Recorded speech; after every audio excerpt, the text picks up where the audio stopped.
8 years old, I figured out that you could start selling candy on the street. And I would buy it for probably 50 cents a bar, and I would sell it for 60 cents.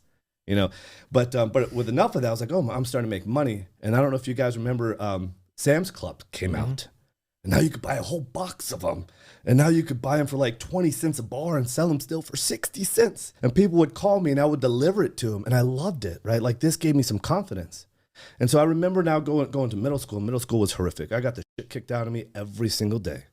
And I think that this is what really helped me get through. I did work out so I could control some outcomes in my life. That made me feel good. But I also saw a lot of entrepreneurial opportunities. I had a friend, Peter, who said, hey, you want to go sell newspapers with me? I was like, what does that involve? And it was newspaper subscriptions. And I'll never forget the first time we went, some grown man was taking us 10-year-olds around, dropping us somewhere on the other side of town.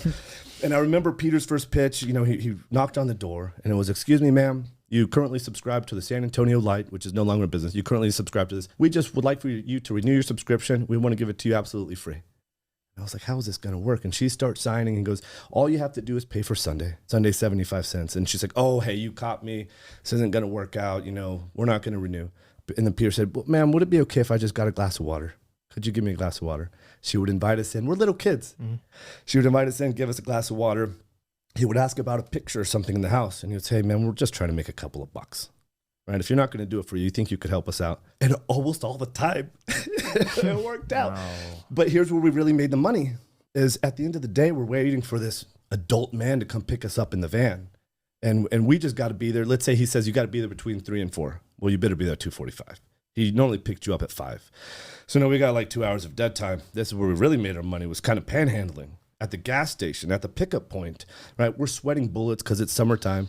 And then as the customers would walk out of the 7-Eleven or whatever, excuse me, sir, it's really hot outside. Could you spare 15 cents so that we could get a cold beverage? And you almost always got a quarter or $1, whatever that was.